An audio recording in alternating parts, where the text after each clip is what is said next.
ছাগলকে খোয়াড়ে দেওয়াকে কেন্দ্র করে মারধরের অভিযোগ। ঘটনাটি মুর্শিদাবাদ জেলার ইসলামপুর থানার নসিপুর পান্টিপাড়ায়। এক বাড়ির ছাগল অপর এক প্রতিবেশীর জমিতে গিয়ে জমির ফসল নষ্ট করে দেওয়ায় ছাগলটিকে খোয়াড়ে দেওয়া হয়। পরবর্তীতে তার প্রতিবেশী অর্থাৎ যার ছাগল খোয়াড়ে দেওয়া হয় তারা দিলরুবাবির বাড়িতে এসে গালিগালাজ শুরু করে ও পরবর্তীতে কোনো কথা না বলেই মারতে শুরু করে বলে অভিযোগ দিলরুবাবির। আহত অবস্থায় ইসলামপুর গ্রামীণ হাসপাতালে চিকিৎসার জন্য আসলে কর্তব্যরত চিকিৎসক তাকে মুর্শিদাবাদ মেডিকেল কলেজ ও হাসপাতালে পাঠায়। আক্রান্ত মহিলার কানের দুল ও মালা ছিঁড়ে নেওয়ার অভিযোগ। গোবর দিছিল ওর ছাগল লেছিল মাঠে, যে ছাগল লেছিল সে ছাগল আমি ওরটা জানি না কার, আমি নিয়ে যে খড়ে দিয়ে এসেছি।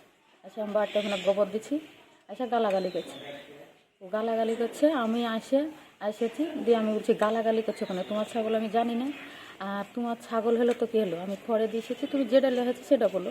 তা বলছে না, ও আসছে সুঝি মাতে লেগেছে।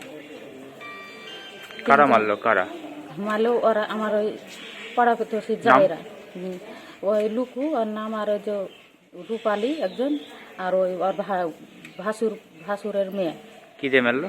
ওরা আসে তো প্রথমে শাবল দিয়ে মারলো একটা, মারার পর সবাই ধরে নিল, তখন ওই চুল ধরে মাটিতে ফেলে দিয়ে কান টান ছিঁড়ে নিল, আর ওই মালা ছিল গলাতে মালা, আর ওই একটা কানের টানে সবই ছিঁড়ে নিয়েছে। একটা কানের একটা মালা? হ্যাঁ মালা যে ছিঁড়ে নিয়েছে। পাননি না ওগুলো? পাইনি। আপনার নাম? হ্যাঁ নাম? নাম আমার দিলরুবা বিবি, বাড়ি নসিপুর পান্টিপাড়া। তার নামে অভিযোগ করবেন? হ্যাঁ।